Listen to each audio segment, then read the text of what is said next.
But you cannot become yourself unless and until this Sahasrara, this brain is opened out and the Kundalini becomes with the one with the Param Chaitanya. Before that, you are in complete ignorance about what is good and what is bad. Whatever you think for this brain is good, you do it.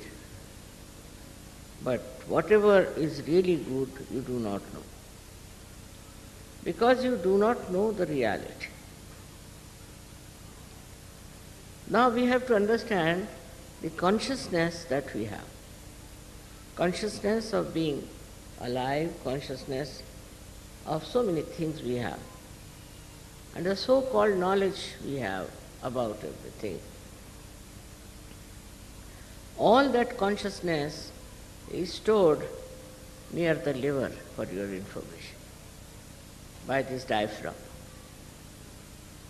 But then this consciousness starts rising, higher and higher.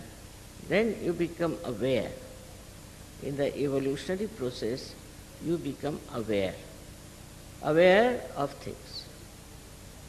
Without going through your brain, you just become aware. And how? Not by thinking, not by understanding or seeing, but you become aware because your brain has now started working in a manner that's very, very sensitive. So you just become aware of some sort of a fear or maybe some sort of a goodness or anything. But it goes even further. The growth of consciousness, which becomes aware, goes further, where you start liking a person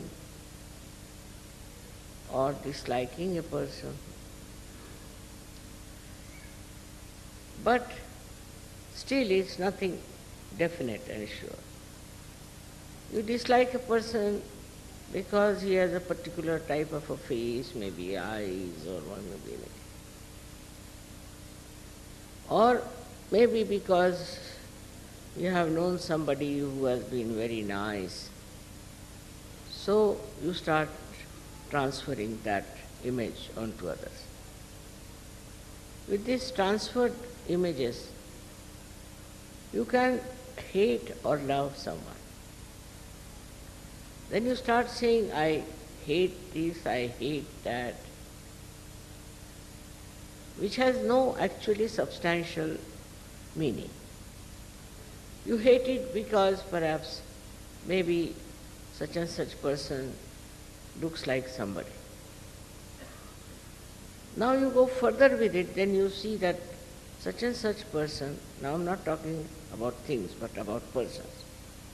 Such and such person has done this harm to me, something positive. So you start feeling that you should hate that person. Now you start hating that person. With that hatred, you develop new faculties how to harm that person. Then you start thinking how to destroy that person, how to make his life miserable. Then you may beat that person, you may shout at that person, you may try to kill that person, you can do anything. So now the awareness is going towards other direction, which is darkness, which is not light. Because in the light you won't do such a thing. In the light you see everybody is sitting, you know how far you are, where you are sitting. If you want to go out, you know how to walk out. But when in the darkness you are there, you just don't understand. And you go on behaving in a manner which cannot be explained otherwise, except that because you are a human being. Animals don't do that. Animals have limitation. The animals, if they find something wrong, something absolutely harmful to them, then they will attack or run away. But they do not carry a kind of a hatred or anything, but they can carry the impression of fear, could be of some sort of a harm done to them. But human beings are not like that. Human beings don't have any particular reason as such to hate someone. But why it works out? Because they are involved in their ego.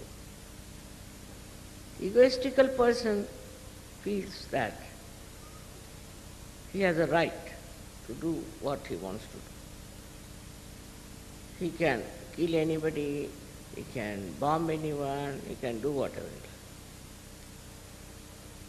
But a person who is not doing that is the other way around, is frightened, is afraid of someone.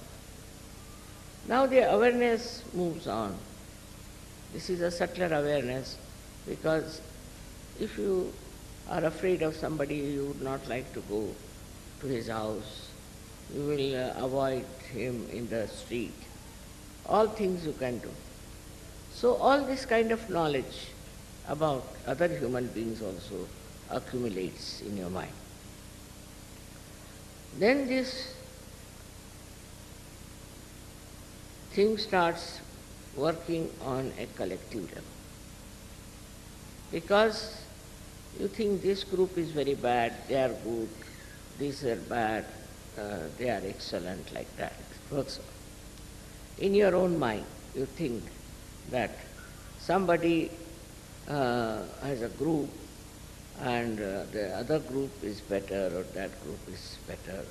And collectively then you start working out your whole temperament, your awareness.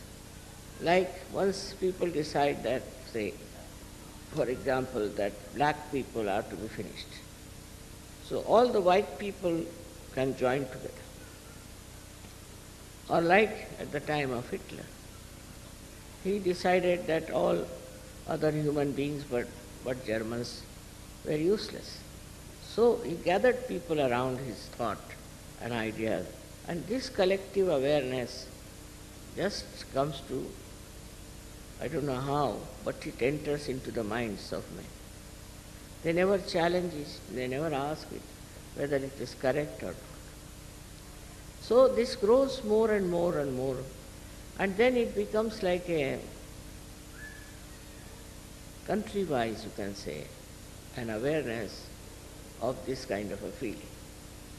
But whether it is correct or not is not understood, is not known.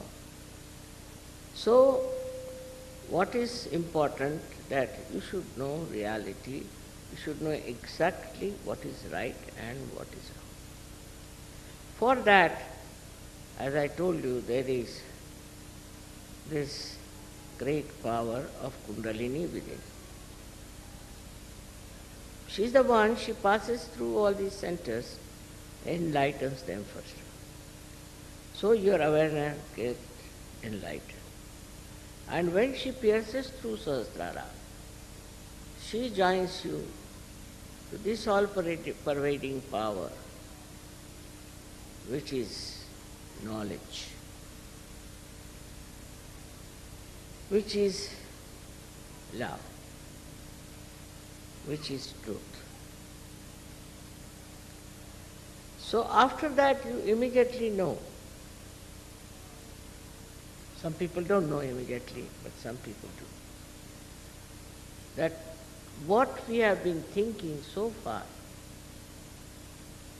of separating ourselves from others by thinking they are not all right, they are wrong, they are whatever it is, this disappears. This disappears completely. And then you realize that your awareness itself is dominated by so many other circumstances. For example, where you were born, what your parents taught you, what experiences you have had. And then you realize that it was all wrong because it's not reality. Whatever feelings you have, whatever ideas you have about another person or about other nation, all of them are not correct. Because now your Sahasrara is awakened, that it is connected now to the all-pervading power. So this starts flowing into you. This, I should say, enlightened awareness. It starts flowing down into your being, in your brain, and then on your nerves. You can feel that awareness. Now, once you want to know about something, whether it is right or wrong, absolute right and wrong, it's not question of relative. You just have to put your hands towards that person or towards that thing or whatever it is. Immediately on these vibrations you will know.